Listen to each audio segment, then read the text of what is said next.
continuing story of Peyton Place.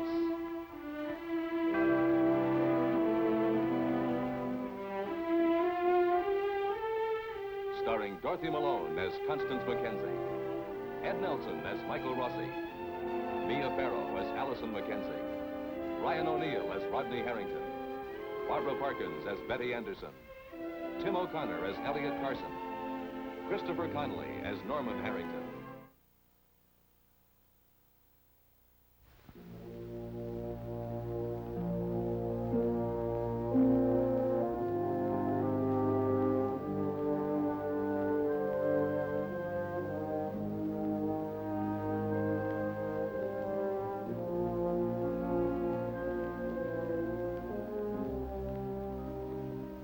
Norman Harrington today returns to the house of his childhood, the Peyton house, where he grew up with his brother Rodney, a young man now in the aftermath of a violent fight. A primitive give and take with Lee Weber, no holds barred. Rodney and Lee fought over Lee's slurring remarks about Betty Anderson Cord. Who won?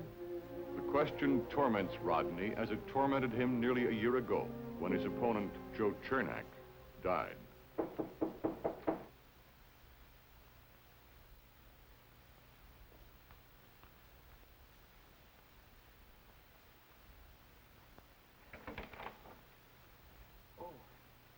Ronnie.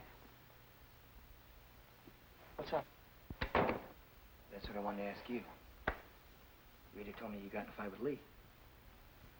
Yeah, what about it? Why did it happen? Look, if you come here to give me the third degree, forget it. I don't need it. Not now. Come on, Rod, we're a family. Isn't that what you've been telling me all along? Lee got out alive. I had to straighten him out, that's all. Rita said it was, over Betty. Where'd she hear that? Sandy told her. Well, was it over Betty? It was over a lie that Lee told Stephen about Betty and me. Nice guy. Where'd you get the idea? Betty stopped by the garage one day. We talked for a few minutes. Hey, that's really swollen. Well, why'd you have to fight him?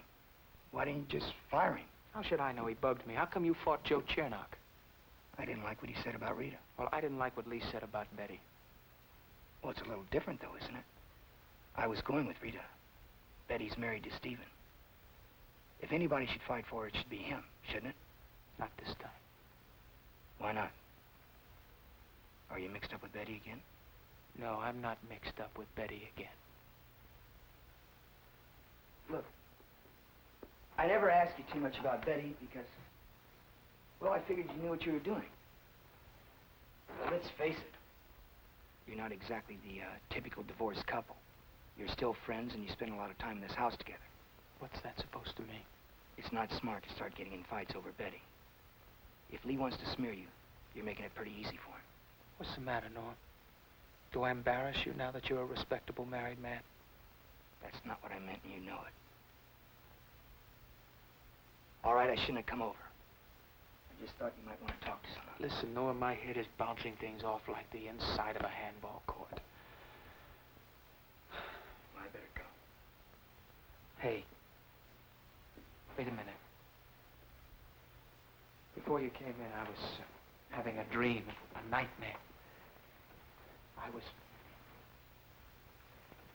fighting Lee.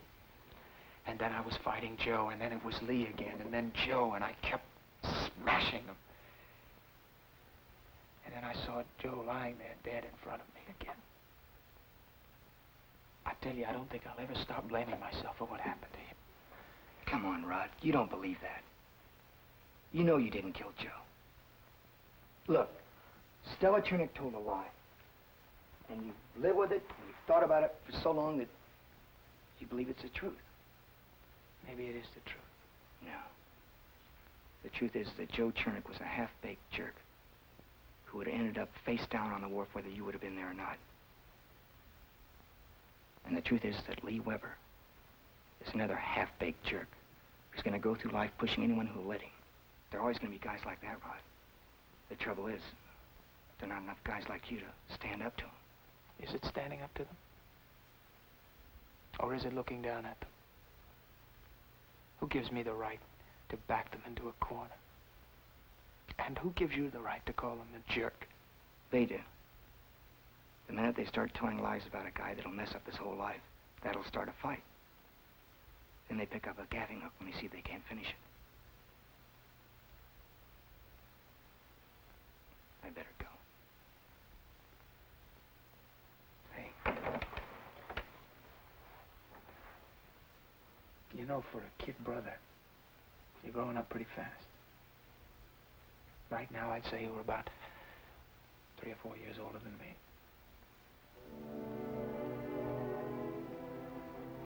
I'll see.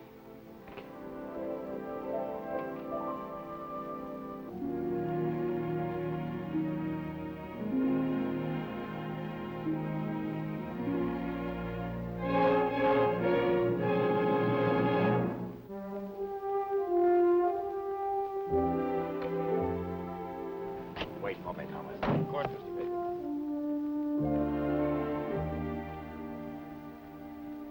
Now you spell that Jarvis. Jarvis, right? No, with a Y. E-Y-S, the old English spelling.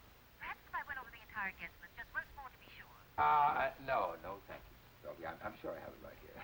That'll be in the Monday edition of the Social News. All right? Thank you for calling. My pleasure, Mr. Carson. Hello, Mr. Peyton. I want to place a notice in your Thursday edition. Oh, sure, of course. Let me get my book. Find it in this maze I've got. Oh, here it is, over here. In memoriam, on the anniversary of the death of my daughter, Catherine. I assume there's still time. Oh, of course, miss. Would you like us to take care of the wording on it? Take this down. In memory of my daughter, Catherine Marie Harrington, née Catherine Peyton.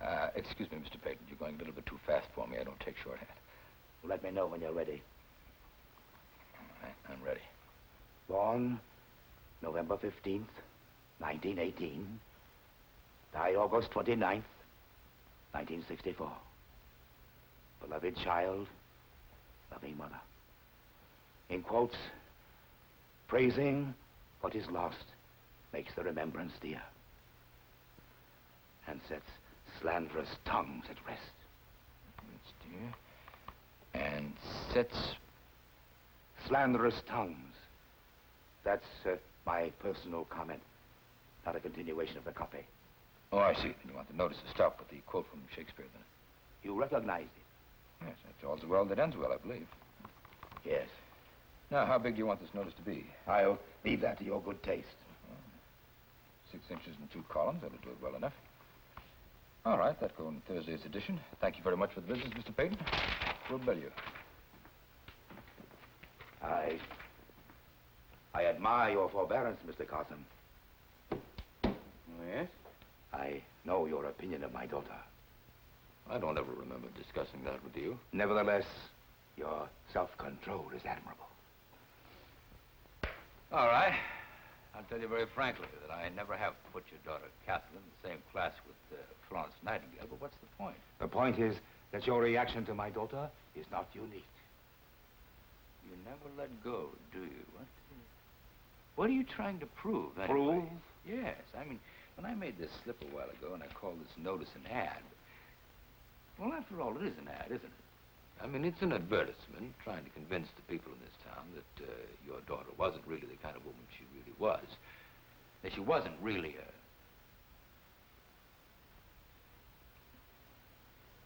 A what? Hey, What are Paul! you going to call my daughter? Liar? Line this thing up. Murderess? Listen, please. Yes, she would be that to you. And yes, I can't blame you for what you feel. You've been sinned against.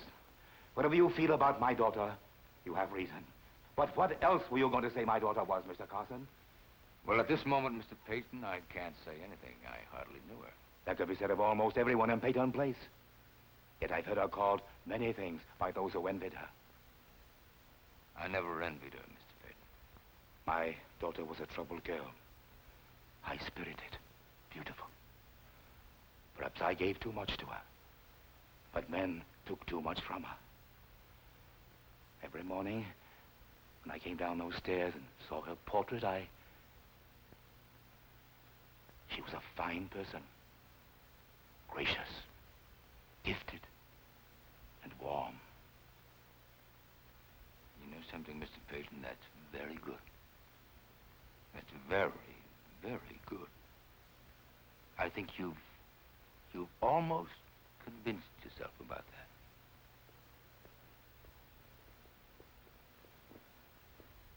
You'll bill me.